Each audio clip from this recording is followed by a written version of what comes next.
Greetings, ladies and gentlemen. We are the Spring 2021 FTP Squadron from Detachment 20, and today we will be going over how to properly wear your blues. In overview, we will be going over how to prepare your blues, ranks and miscellaneous items, and helpful tips for wearing your blues. First, we will go over how to prepare your blues, starting with shining your low quarters. The required footwear when wearing short sleeve blues, long sleeve blues, or service dress are the black low quarters, and the shoes will be shined as stated by the AFI 36-2903. The materials needed to shine the shoes are black shoe polish, a buffing brush, a 100% cotton cloth. Here I'm just using a cutout portion from a t-shirt that I had, isopropyl alcohol, in ice cold water.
Every pair of pants that you own need to have a break going up the center of the front.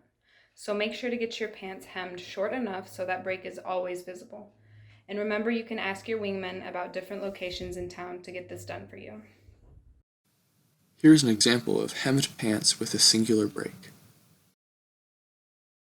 To prepare your pants for ironing, you're going to lay one leg of your pants onto the ironing board and ensure that the ends and the creases of your pant leg are aligned correctly. It is important not to add heat directly onto your pants as it does start to create a sheen. So instead, you're going to place a towel over your pants, turn on your iron to high steam, and press your pants through the towel. Then you're going to repeat on both sides of each leg.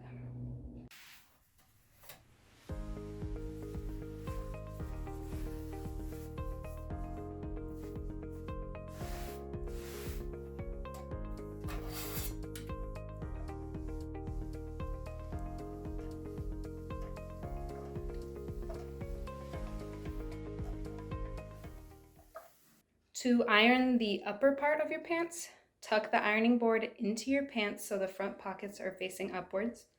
Use your towel again and press your pants through the towel. Rotate at least 4 times and press the front and back sides.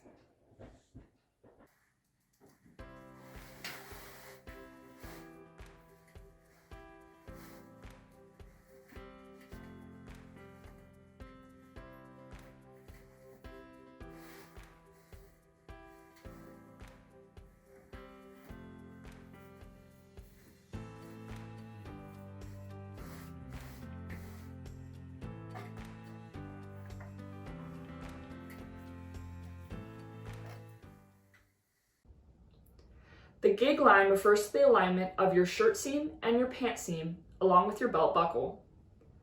For female blues, the belt will be strung through the right side of your pant loops in order for it to be tightened by pulling it to the right. The belt buckle will also be aligned on the right side of your pant seam. For male blues, it's the exact opposite, with the belt being strung through the left side of your pant loops and the buckle being aligned with the left side of your pant seam.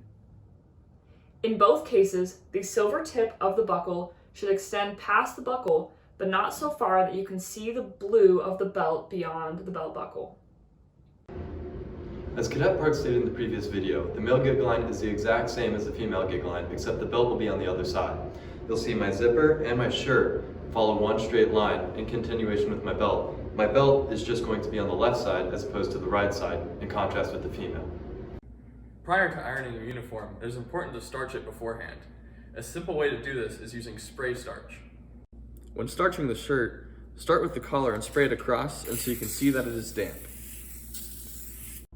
Then starch either side of the lapel on each side.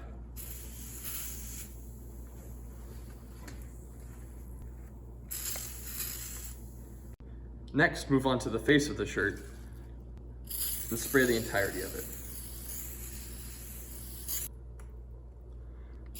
As you're starching, rotate the shirt until you get to the other side of the front. Now that the starch has had time to settle, we can begin ironing the shirt. Iron the shirt in the same pattern that you starched the shirt, starting with the collar, smoothing out any creases.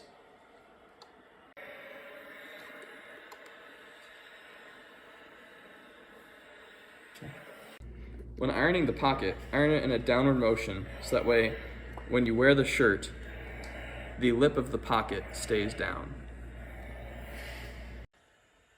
Rotate the shirt to the other side of the front and iron the back as you rotate the shirt. Okay. Then move on to the sleeves, following the top crease, and do either side. All right, greetings, ladies and gentlemen. If you're going to be cleaning your blues, I recommend taking them to the dry cleaners. If you try and wash them at home, it could damage the material if you're not very careful. So the best option is the dry cleaners. And pro tip, if you ask them to use starch, they're gonna come out, you're gonna be looking really sharp at lead lab. Everybody will be able to tell that you took them to the dry cleaners, so good on you. If for some reason you need to wash them at home, there are very detailed instructions on how to wash the blues shirt and pants sewn onto the bottom of the shirt itself, so you can read those and follow them carefully to make sure that you don't damage your blues. But other than that, I recommend the dry cleaners, and like I said, ask to use starch and you'll be looking great. Next, we will be going over ranks and miscellaneous items, starting with the flight cap. I'll be going over how to wear your flight cap for men's and women's. Starting with, you should wear your flight cap only outdoors. When you wear your flight cap, it should be centered on your head with about 1 inch above your eyebrows. You can use 2 fingers to measure. And for women, you have 2 peaks on your flight cap, and those peaks should try to also be centered with your eyebrows. When you go indoors, you need to secure your cap, and so grab it by the end, this is the back side of the cap, and have this flap pointing towards you, and you will tuck it in between the belt loops of your first belt loop and your second belt loop on your left side. You want to make sure this part of your flap is towards your legs so the flat cap does not blow away.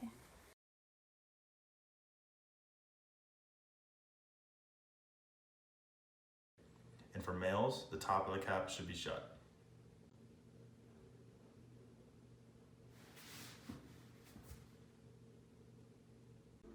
In the AFI Handbook 36-2903, Female hair standards are to be clean and well groomed. Only natural hair colors are allowed. Hairstyles including a single bun, a single ponytail, a variety of braids such as locks, twists, French and Dutch braids, and cornrows are allowed. Hair must not exceed a maximum bulk of 4 inches from the scalp to allow headgear to still be properly worn. And all hairstyles cannot exceed the width of the head. All braids must be within the width of 1 inch. Multiple braids must be 1/4 of an inch in diameter and show no more than 1/4 of the scalp. Ponytails and braids must not go past the low horizontal line of the underarms in the back. Bangs or hair swept to the side are allowed to touch the eyebrows but cannot touch or cover the eyes. Finally, the hair accessories such as hair clips, hairpins, and scrunchies must match the hair color. Black hair accessories are authorized regardless of hair color. Male hair may not exceed more than 2 inches in bulk, may not exceed more than 1/4 inch at the termination point, and it must have a tapered appearance at the sides and at the back. I will be going over how to wear the tie tab for females. The tie tab must be worn at all times with the long sleeve blues, but it is optional to wear with the short sleeve blues. When wearing it, you want to make sure there is no excess out on the sides, and it will be velcroed tightly in the back. The center should be centered along your gig line, and you should always check with the wingman to make sure that you are in regs when wearing it. Hello, I'm Cadet Bates. I'm going to show you how to tie a full Windsor knot with your necktie. Now, some tips before we get started is have your neck, your collar popped when you're doing this, top button buttoned, and do not have your shirt tucked in or your shirt stays on because it's going to make it hard to put your collar down. Unless you have someone to do that for you, but in most people's cases, they're not going to have that. So don't have those done yet so you can at least get this done first. Now, start off, get our left end, our small part of the tie, then our right end, the big part of the tie. So I have big tie right side, small tie left side. And for the measurement, you're going to have your small tie about in the top 1/8 of your rib cage. So my diaphragm is right here, and then my small tie is going to be about here. And we're going to wrap over, right over left, big over small. So you get this basic X. So while holding it, I'm going to put it through the middle, and bam. That creates your first part, and in between each of these steps, just give it a little tug just to make sure it's nice and tight. You don't want it to be all loose when you're tying it. So when you have that tug or that tug down and there, you're going to wrap it around the back. So now you're going to have the big tie on your right side, and I'm holding this with your left hand, and the back of the tie should be facing out. And with that, you're going to put it back in the tie on the right side. And this right here is the inside of your knot. So you can see, kind of makes that, so you got a triangle there and you got 2 triangles there. And then now with the tie backwards like this, you're gonna wrap it around the front on the right side. And now you're kind of seeing the formation of the tie forming. So this is your front. So then when it's in your left hand, you're gonna put it through the bottom. And now your tie's out. And you put this into the loop you just made when you wrapped it in front.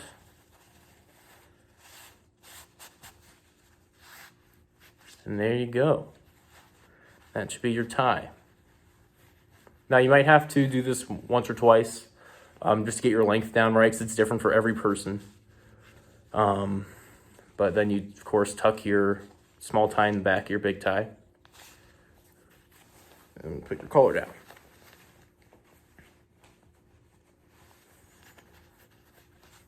And there you go. That's the full Windsor knot. For the tie length, make sure it's right above the belt buckle. You don't want it too high or too low. Just right above the belt buckle. And then for easy access to taking this tie off or reusing it, even if you don't want to have to retie it every day, you can pop your collar again. And you loosen it on this left side. Just loosen. And when it's loose, you can just pop it off your head. And then you can just retighten it when you put it back on your neck and reuse it each time. All right, thank you for watching. Have a great day. For female blues, the name tag is centered on the right side of the shirt up to 1.5 inches above or below the first exposed button. For standardization purposes, our name tags are centered between the second and third button of the shirt. For male blues, the name tag will also be centered on the right side of the shirt, but the bottom edge of the name tag will sit along the top seam of the breast pocket. If you have any ribbons, they'll be centered on the left side of the shirt and in line with your name tag. As Cadet Park stated in the previous video, the male name tag will be in the same position as the female name tag on the right side of the chest, just above the right breast pocket. When wearing your soft ranks, you will want to ensure that they are grounded to the shoulder seam of your shirt, right along here. Additionally, you'll want to make sure that those ranks are facing the right way. As you can see here, mine are facing outwards, the way your feet would when you're standing at attention, at a 45-degree angle pointing out. You can also recall that the thin side goes in. One side of these is wider than the other. That thin side goes in, or closer to your neck. When it comes to your hard ranks, those should be placed on your shoulder 5/8 of an inch from the jacket seam, which is here. So 5/8 of an inch from here to the base of your rank. That should be centered on your epaulette, parallel to that jacket seam, and the arrow should be pointing up towards your neck. Cold weather gear for the Blues uniform consists of the lightweight jacket and black gloves. On the lightweight jacket, metal insignia should be centered on the epaulette 5/8 from the bottom on either side. This can be worn over the short sleeve and the long sleeve Blues shirt, and when worn, the zipper should be pulled all the way up and then tucked into the jacket. For the Blues service coat, the name tag will be centered on the wearer's right between the sleeve seam and the lapel. The bottom of the name tag will be parallel with the bottom of the ribbons. Wear ribbons centered, resting on, but not over the edge of the pleated pocket on the wearer's left. Next, we will go over helpful tips for wearing your blues, starting with the ranks and name tag. A helpful tip is the use of cardboard to keep your epaulets and name tag still. As you can tell from the previous video, I took the epaulette off of my shoulder. Now I will demonstrate to you what I've done. So basically I cut cardboard the size of the epaulette, just a tad bit smaller even, so that it is nice and snug when you put it right underneath the fabric. So that way, when you do place it on your shoulder, it makes it very rigid, so that way it won't bend in any manner. The same thing can be said for my name tag. So what I did was I put cardboard right underneath the name tag, so that way when the pins stab through the shirt and the cardboard, it keeps the name tag, at a very, very solid shape. When wearing your blues, it is important to ensure that your shirt stays tucked at all times to keep a cleaner and crisper profile. To help with this, you can get something called shirt stays. A shirt stays will ensure that your shirt stays flat when you are moving around and keep your profile crisp. The one that I have is called a Y-clip. This will attach on both sides of your shirt on one side and then attach to the top of your socks. This will ensure that your shirt stays down and you don't have a weird puff around your belt when moving around. Greetings, ladies and gentlemen. The way to get your uniform ready the night before is to get everything done that you plan on doing to your uniform, as in ironing, pinning cardboard to the shirt, shining the shoes, anything you plan on doing to make the uniform look nice. Get that done and then hang it up and have everything in one spot. So as you can see, I have all the uniform items in one spot ready to go for the next day. Just make sure that it's easy to access all in the same spot and that it's hung up, and you should be good to go. In summary, we went over how to prepare your blues, ranks and miscellaneous items, and helpful tips for wearing your blues. This concludes our video, and thank you for watching.